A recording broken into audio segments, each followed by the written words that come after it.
Cabo Mil Radio 96.3 presenta el podcast de Isabel y su café. Hablemos de sexualidad. Mónica Mezcua, te extrañamos, te nos fuiste un chorro de semanas. Ya sé, pero ya estoy de vuelta, muy contenta, muy feliz. Ay, y sobre todo con el tema que tenemos el día de hoy. Bienvenido, Roberto, gusto de tenerte de regreso. Hola, ¿qué tal? Muy buenas tardes. Quedó pendiente hace 2 semanitas el tema de la desnudez. Invitamos a hacer un ejercicio, bueno, ¿cómo me siento con mi desnudez, con el cuerpo ajeno? Hablamos también culturalmente, cómo esto es relativo en otras partes del mundo, se interpreta distinto. Y hoy queremos hablar particularmente por preguntas que nos llegó del público respecto a la desnudez y la familia. ¿Hasta cuánto me puedo ver desnuda mi hija o mi hijo? ¿Qué está bien, qué está mal? Hay mucho miedo alrededor de esto. Y mucho tabú. Y mucho tabú, así que creo que es interesante lo que van a compartir los sexólogos el día de hoy. Si tienes alguna pregunta, 624-122-2124. Lo que preguntan siempre es qué nivel de desnudez, ¿no? Y hasta cuándo es aceptable. Lo primero que tenemos que entender es que no todos los niveles de desnudez o no todos los tiempos son perfectos para cada familia. Entonces, lo primero es, tenemos que estar conscientes que de lo que se trata es de que sea un impacto positivo. Entonces, siempre y cuando sea congruente con quien tú eres y como tú eres y con lo que tú te quieras trabajar o te hayas trabajado, está bien. El mensaje que quieres mandar es que no hay nada de malo en la corporalidad o en la desnudez. ¿Por qué? Porque los adultos somos los que tenemos muy sexualizada esta parte. La desnudez no es igual a sexo. No tiene nada que ver con eso. Son cosas independientes. Pero como los adultos lo tenemos muy relacionado es por lo que nos brinca. Un niño no va a ver con esos ojos la desnudez de sus padres, como nosotros podremos ver la desnudez después de todo lo que hemos aprendido y todo lo que hemos vivido, ¿no? Eso es como bien importante. Ok, entonces esto es muy cultural. Relacionar la desnudez con el sexo. Esto es muy la cultura mexicana. Muy la cultura mexicana. O el miedo que tiene la gente de, híjole, y si casi empieza a verme con otros ojos. En fin, el impacto definitivamente tiene muchísimos beneficios. La desnudez en casa, a mi punto de vista y lo que recomiendan los expertos, es muy recomendable hasta cuando tú te sientas cómodo. Les voy a comentar algo como muy, muy personal que me sucedió. Yo me acuerdo con el papá de mis hijos ¿entonces qué? ¿Te vas a pasear desnuda enfrente de los niños hasta que estén en la universidad? Y yo volteé y le decía, claro que sí, hasta que ellos me digan que no, o hasta que yo note alguna incomodidad en alguno de los 3. ¿Y qué crees? Sí. Que la que empezó a sentir incomodidad fui yo. Y yo fui la que empecé poco a poco a dejar de presentarme desnuda o en desnudez en mi casa con mi hijo el mayor. Yo jamás pensé que eso me iba a pasar. Yo dije, yo no tengo ningún problema hasta que tengan 50 años, ¿no? Pues no fue así. Entonces la incomodidad puede venir de parte de los papás cuando no la había antes o de parte de los chamacos. Y de los chamacos generalmente es en esta situación de la pubertad, cuando empiezan a tener cierto pudor o empiezan a escuchar ciertas cosas o a percibir cambios en su cuerpo y empiezan como a no saber cómo manejarlo, ¿no? Entonces, ¿hasta cuándo es? Hasta cuando alguien de los participantes ya no se sienta cómodo. Sí. Y hacerlo poco a poco. Luego hay muchas personas que dicen, es que sí quiero abrir la puerta, pero no es congruente conmigo y no me siento a gusto y va a ser peor, ¿no? Y sí, porque pero no es algo que se pueda forzar, es muy personal. Claro, y no puedes estar desnudo y tapándote. Entonces no estés desnudo, ponte ropa interior, ¿no? Entonces la manera de hacerlo es como sabiendo todos los beneficios, que es como de lo último que quiero platicar, de lo que esto puede traer. Empezar por cosas simples, ¿no? Empezar a que los niños se den cuenta que duermes desnudo y que al momento que pones un pie, la pijama la tienes junto y te la pones. Pero ya tienen el concepto de mis papás duermen desnudos, por ejemplo. O bañarte y dejar entreabierta la puerta del baño. Y no voltear, a ver si se asomó o no se asomó. Tú a lo tuyo, tú te bañas, nadie nos damos cuenta, ¿no?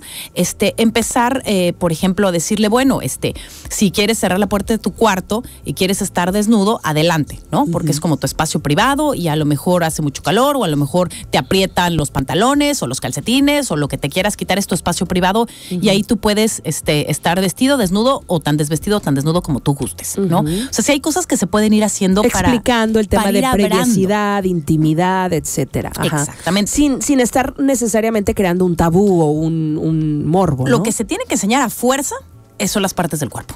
Y eso puede ser a través de que nos vean desnudos o a través que no. Pero al estar desnudos normalizamos esta situación de la corporalidad, de los cuerpos diversos, con el bombardeo que tienen desde chiquitos, del TikTok, del Instagram, de estos cuerpos inalcanzables, photoshopeados y que no existen. Híjole, que vean a sus papás desnudos creo que es un gran regalo. Ay, sí. Para la aceptación del propio cuerpo, pues todos los cuerpos son diversos y todos los cuerpos están bien. Ahí puedes tú aportar, Pancha, también.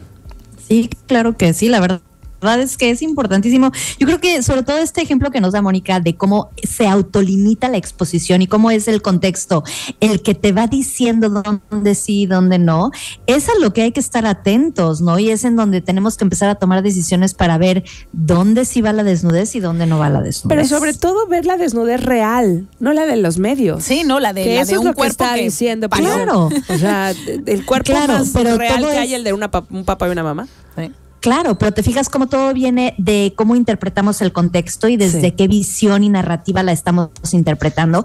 Si de origen pensamos que cierto tipo de cuerpos son correctos, adecuados, inadecuados, bonitos, sexosos, etcétera, pues desde ahí va a venir el cómo determino en dónde me expongo o no en desnudez con mis hijos en un contexto familiar, ¿no? Claro. Que debería ser el contexto más seguro, pues, ¿no? Claro. Es lo que quieres pensar. O sea, el poder tener esta desnudez fortalece la autoestima y la confianza en el propio cuerpo, ¿no? Ahora, yo veo de repente mucha inseguridad en papás, sobre todo entre hermanos. Que pueda haber algún tipo de juego, que la desnudez incite a una interpretación, exploraciones, etcétera. Es que esos son los límites que hay que poner. Exacto. Lo mismo que les dices desde chiquitos, nadie puede tocar tu cuerpo y tú no puedes tocar el cuerpo de nadie. Ni sea familiar, amigo, querido, Lo nada. que sea, o sea, no, volvemos a lo mismo, no, eso no incita a nada, pues, ¿no? Okay. Si desde siempre fue así y está muy normalizado, no lo van a sexualizar hasta que no llega la pubertad, y ahí es cuando generalmente los mismos chavos o las mismas chavas empiezan como a tratar de mantener cierta intimidad diferente de otra manera o cierto pudor. Pero si lo vieron toda la vida, no tienen por qué interpretarlo de otra forma, ¿no? Es normalizar el cuerpo sin sexualizarlo. De eso se trata, de exponerlo para que no esté sexualizado, porque el cuerpo es mucho más que eso, ¿no? Claro. Entonces también les enseña a los niños como a normalizar la transformación que eventualmente van a tener en sus propios cuerpos, ¿no? Y que hagan preguntas. Es otra cosa que mucha gente me dice. ¿Qué tanto les explico? Nada. O sea, tú empiezas a abrir ciertas puertas, empiezas a abrir ciertos canales, ves cómo va reaccionando, lo que te vayan preguntando. Va a haber algún momento incómodo, por ejemplo, en que el niño te va a querer tocar, ¿no? O sea, el niño a la mamá, porque, ay, como que algo te falta aquí, mamá. No, o ¿por gracias. qué tienes este pelito acá? O ¿por qué tienes esta cosita acá? O ¿qué es esto que está aquí de mi papá? Claro, ¿no? que es no tienen, y ahí es donde reaccionamos de repente mal. ¡Ay, cochino! Hay que Ay, estar preparado. Espérate, es parte de, y dices, no, gracias, me siento incómoda. Exacto, esta es una Claro. parte privada que no puedes tocar y nadie puede tocar, pero te explico, ¿no? Claro. Pero sí va a haber el primer como agarrón así o el primer señalamiento para el que hay que estar preparados. Cuando se dan cuenta, o sea, porque vas a empezar a estar desnudo con tus hijos y no les va a pasar, pero ni por cerca de nada. Claro. Y un día van a empezar a darse cuenta y a preguntar y decir, ah, caray, ¿y esto qué es? ¿No? Claro. Y llegó el momento en que cuando te Porque no empiezan está a la preguntar, vista todo el tiempo. todo el tiempo. Empiezan a preguntar y entonces empiezas a explicar. No antes. Es un proceso que se debe de dar de manera natural. ¿Para qué? Para que tenga todos estos beneficios, pues, ¿no? Quitarnos la ropa siempre es liberador y reconfortante. Sí. O sea, tiene muchos Sobre todo el Brasil. significados en las mujeres, La verdad. por ejemplo. Claro. No, los calzones también. Y Oye, a que ver, por cierto estuvo la ginecóloga el lunes hablando de infecciones vaginales. hay que dormir sin ropa interior, señora. No, y lo que dice es que hay que cambiar la ropa interior máximo Más de- 6 meses. Nueva. Ujú. Que hay gente que tiene los mismos chones desde De la toda la universidad vida. y que no es bueno con las... Lo recuerdo porque se me hizo muy interesante el comentario. No, aparte, a ver, está comprobado, hay menos infecciones vaginales y de vías urinarias si podemos pasar tiempo desnudas de la parte de abajo las mujeres. Ayuda a autorregular la temperatura corporal cuando duermes. También hay un impacto en la fertilidad masculina, o sea, los boxers súper apretados, súper así. Hay que quitárnoslos por lo menos en la noche. Entonces también tiene beneficios físicos. Interesante. Sí, ok. no, son muchas cosas. Pues. Roberto, estás muy callado porque hace mucho no venía Mónica y obviamente se fue como yo de media, pero a tú sí te ha tocado participar. ¿Cuál es tu comentario? Mira, rápidamente, qué interesante porque finalmente también ahora Ale nos comparte pues desde su profesión y está ligado lo que hablamos Ale y yo de los cuerpos disidentes y luego la desnudez en público y ahora la desnudez en casa. Y tú comentaste, Isabel, algo que yo tenía en mente. Esto es una cuestión cultural. Sí. Y también, cuando hablamos de cultural, es porque hay una historia y hay educación a lo largo de esa historia. Sí. Y entonces, si revisamos culturas antiguas, la que quieras, no solo aquí en México o Mesoamérica, las europeas, las de más allá, en la mayoría de las culturas la desnudez es algo como parte de la vida cotidiana. no voy a decir qué religión, pero muchas religiones son las que vienen y nos cubren el cuerpo, pero no por aquello del frío, sino para taparlo y que no se vea. Y eso se aprende no solo para no mostrarlo en la calle, sino también para no mostrarlo en casa. Hay gente que se baña con ropa, imagínate. Se supone, Mónica habla de un lugar de seguridad, podría ser tu casa, de intimidad, el baño. Pues hay gente que no puede verse al espejo sin ropa y mucho menos bañarse desnuda. Y eso se refleja en sus hijos, en sus hijas.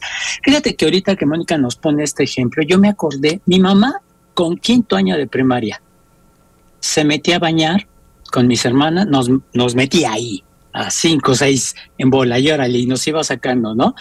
Y bueno, ella solamente la parte de arriba, mostrando sus pechos, pero también es una cuestión de en dónde no lo ves con estos 3 pilares del apocalipsis sexual que hablamos tanto aquí, con miedo, con culpa y con vergüenza. Y no recuerdo en qué momento, pues mi mamá también dijo, pues ya, hasta aquí. Pero seguramente muy semejante a lo que nos comparte Mónica, ¿no? De cuando ya hay incomodidad, cuando ya no hay sentirse a gusto. Esa es una clave.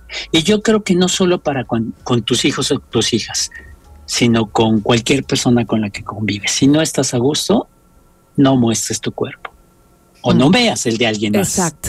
Y lo que también es interesante es abrir el tema de charla en familia, que yo hablamos mucho. Hace poco llegó María, mamá, ¿tú sabías que en Europa hay mujeres que van a la playa sin el top?